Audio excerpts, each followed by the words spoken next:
If you've ever given anyone an assignment or a deadline, you have heard this phrase, I'll try. I'll try is a myth. I'll try is people setting you up for failure. What they're really telling you is, I'm not going to make it happen, but I will do my best. So how do leaders handle this? Because everyone has heard it. And so the idea is not to actually rebuke people, but to have a replacement, to have a conversation. How do we rebuttal this in a positive way as leaders? First of all, let's talk about this. Let's dig into this idea of I'll try. I'll try protects the speaker, but not the mission. I'll try is a very kind way of saying to you it's not going to happen, and so don't have great expectations. I'll try reveals uncertainty and not capability. It really focuses on fear and insecurity. I'll try is the idea that you're going to accept my performance whether I meet the objective or not.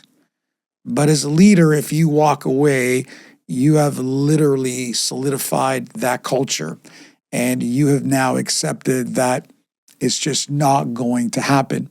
So what's the conversation? What's the reframing rather than the rebuke? What can we do as leaders? What kind of conversation can we have? First of all, let's replace the word try with some clear choices. Why don't you ask the question, what can you do? What can you commit to? Why don't you think this can actually take place? Or why can't you meet that deadline? Get an actual commitment rather than I'll try. Clarify the standard and not just focus on the task. What is it that we're really trying to achieve here, and by when, and who is going to be involved, and who are the stakeholders? Clarity is more important than kindness here.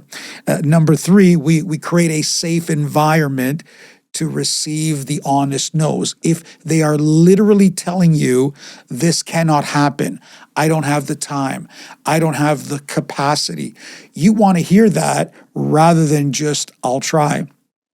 Maybe it's an issue within the schedule. Maybe it's a workload issue. Maybe it's legitimate. Perhaps they can't even do it. Maybe they don't have that ability or that skill set. Isn't it better to have a safe culture, a safe environment, rather than this idea of I'll try, you walk away, then it doesn't happen, and maybe people are frustrated and people are angry, maybe even people lose their jobs unnecessarily because we don't have an environment where we can have open and honest conversations. You know, I wrote down here, leadership isn't about pushing people to say yes. It's about helping people and helping them to tell the truth and to tell it always. That's the kind of company and workplace that you want, where the truth is valued, it's accepted, and then from there we can pivot and create solid action plans that actually achieve concrete results rather than this idea of I'll try. And then when you confront people, they'll say to you, didn't I tell you? Hey, this is my best. This is what I could bring when you asked me. Rather than having that kind of a culture, again, why don't we have these crucial conversations that focus on clarity, focus on the mission, focus on the objectives, and what people can actually do and handle? You'll be better off as a leader. Stress will go down, morale will go up, and people will win and achieve, and ultimately the company wins and achieves.